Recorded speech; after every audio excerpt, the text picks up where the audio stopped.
Continuando, então. Como a demonstração é um pouquinho comprida, então por isso estou separando em aulas. E vamos a lembrar outra vez alguns pontos, né, antes de continuar. Esse é nosso próximo passo é construir a fórmula, né? Mas vamos a lembrar o que estamos querendo fazer. A fórmula φ que vamos a obter é uma fórmula que vai ter tamanho polinomial em n, onde n é o comprimento da cadeia de entrada. Depois, uma vez que tenhamos construído a fórmula, vamos a ver o comprimento. E essa fórmula é tal que tem solução, ou seja, é satisfacível, ou seja, a fórmula φ é verdadeira, somente, ou seja, se somente se existe uma história de computação de aceitação para n sobre w. Ou, digamos, isso significa que se somente se w pertence a n aceita w. Vamos a construir a fórmula dessa forma. Então, se eu consigo determinar se φ tem solução e faço isso em tempo polinomial, então eu também posso determinar em tempo polinomial se n aceita w. Por quê? Bom, por isso que estou falando aqui. Se φ tem solução, significa que n aceita w. Então, se eu consigo saber se φ tem solução em tempo polinomial, automaticamente eu sei se n aceita w em tempo polinomial. Lembrem que n era uma máquina não determinística, A pertence a NP. E A é uma linguagem qualquer, NP. Então, se eu consigo saber em tempo polinomial se φ tem solução, eu consigo também saber em tempo polinomial se A tem solução. Por quê? Porque isto é automático. Aqui, se aqui é sim, aqui é sim. Se aqui é não, aqui é não. Então, em conclusão, se SAT pertence a P, que significa que consigo determinar que tem solução em tempo polinomial, então a linguagem dessa máquina de Turing também pertence a P. Porque automaticamente isto significa isso. Como a linguagem da máquina de Turing N é qualquer linguagem NP, então se SAT pertence a P, qualquer linguagem NP também está em P. Então, se isso é verdade, isso é verdade. Essa é a ideia. Então, vamos a ver esta parte. Voltando ao final da aula anterior, certo? Então, queríamos construir uma fórmula φ que tem 4 pedaços. E agora vamos saber como fazer um por um. Então, o primeiro pedaço é que chamamos φ da célula. Esta fórmula, ou essa parte da fórmula, é a que garante que cada célula deve conter exatamente um símbolo. Lembre que para cada célula temos várias variáveis booleanas. Ou seja, para cada célula,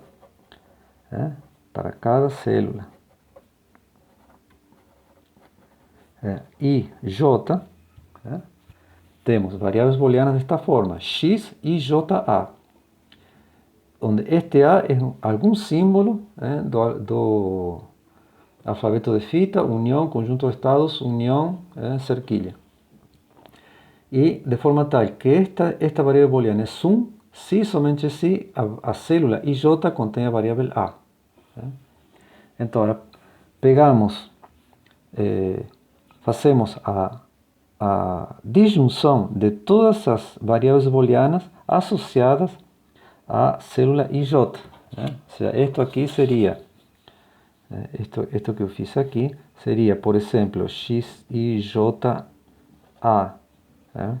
disjunção XIJB, disjunção, e aí continua. Vou botar todos os símbolos do alfabeto de fita.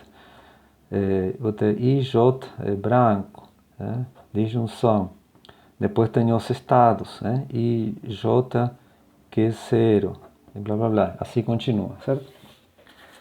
Então, se eu faço a disjunção de todas essas, então esta disjunção, quando se iguala a 1? Quando é verdadeira?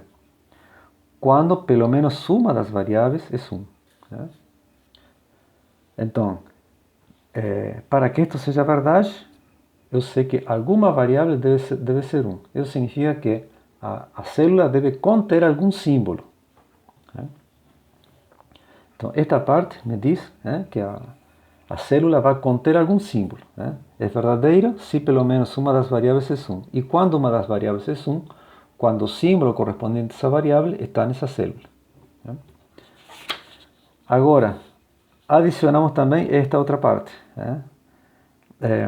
Eu pego, sempre para a célula IJ, eu faço esta disjunção. Aqui a negação, aqui tem o símbolo S e um símbolo T. Para todos os símbolos no alfabeto C, lembrem que C é o conjunto de estados, união, alfabeto de fita, união, cerquilha. Com S diferente de T. E faço a negação. Aqui tem uma conjunção, uma disjunção e aqui uma conjunção de tudo isso. Então, como eu tenho aqui uma conjunção, conjunção de um monte de termos iguais a este. Para que a conjunção seja verdadeira, todas as partes devem ser verdadeiras.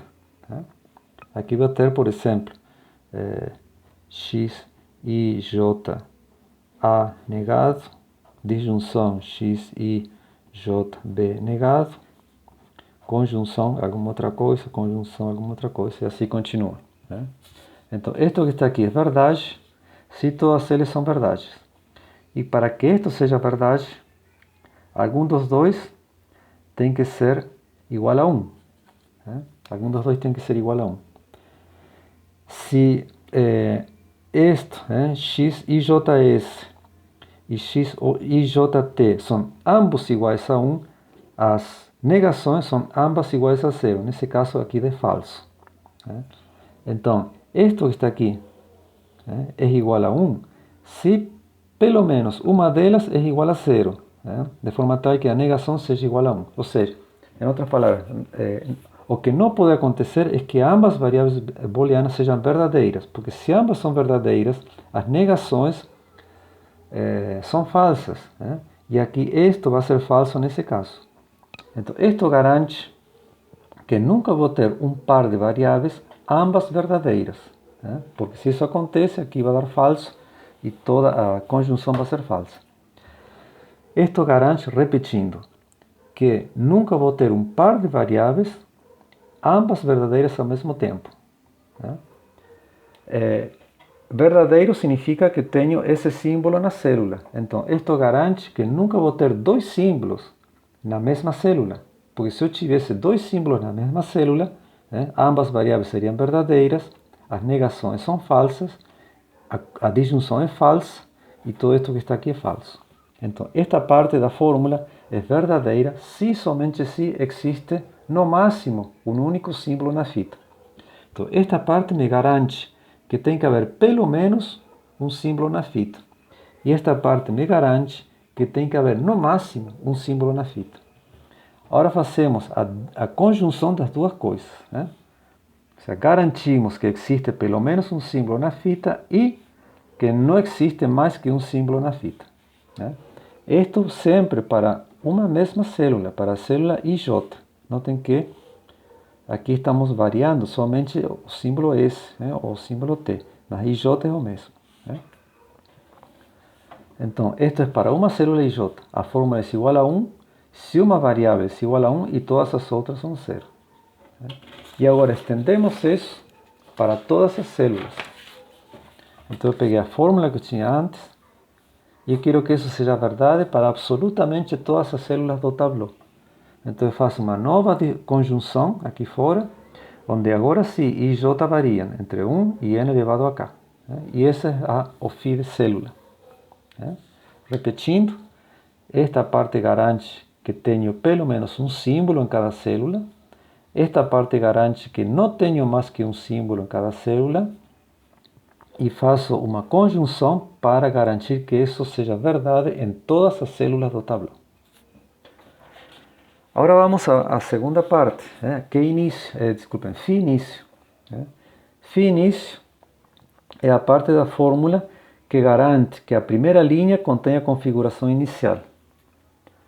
Essa é a mais fácil de fazer. A primeira linha deve ser assim. Então, aqui tem que haver uma cerquilha. X1 cerquilha tem que ser verdade. Notem que eu vou fazer uma conjunção de tudo que eu quero que aconteça. Então, x, cerquilha, tem que ser verdade. Por quê? Porque aqui quero que tenha uma cerquilha. Né? O x12 deve conter o estado inicial. Por quê? Aqui tem que estar o estado inicial, certo? A posição da cabeça da máquina sempre é no extremo esquerdo da fita, né? No estado inicial. Depois, eu preciso ter a cadeia de entrada. Né? Então, eu tenho x13w1 e x14w2, etc. Eu tenho a cadeia de entrada. Até chegar ao último símbolo da cadeia de entrada. E todo o demais tem que ser branco. Então, vê que aqui é tudo branco. Então, esta fórmula é verdadeira se e somente se a primeira linha tem essa forma. Né? E essa forma que é a configuração inicial. Né? Ok. Essa foi fácil, certo? Agora vamos à próxima, que é o fio aceita. O fio aceita também é simples. Né? O fio aceita é a parte da fórmula que garante que alguma célula deve conter o que aceita. Né? Isso é fácil, certo? Então eu faço uma conjunção grande, né, de todas as variáveis da forma xi que aceita, né, com xij, desculpem, que aceita. Ij varia de 1 a n elevado a k. Então, para que isto seja verdade, algum xij que aceita tem que ser igual a 1. E isso vai acontecer se nessa célula existe o estado de aceitação. E por último temos a parte de movimento. Eu continuo na próxima aula.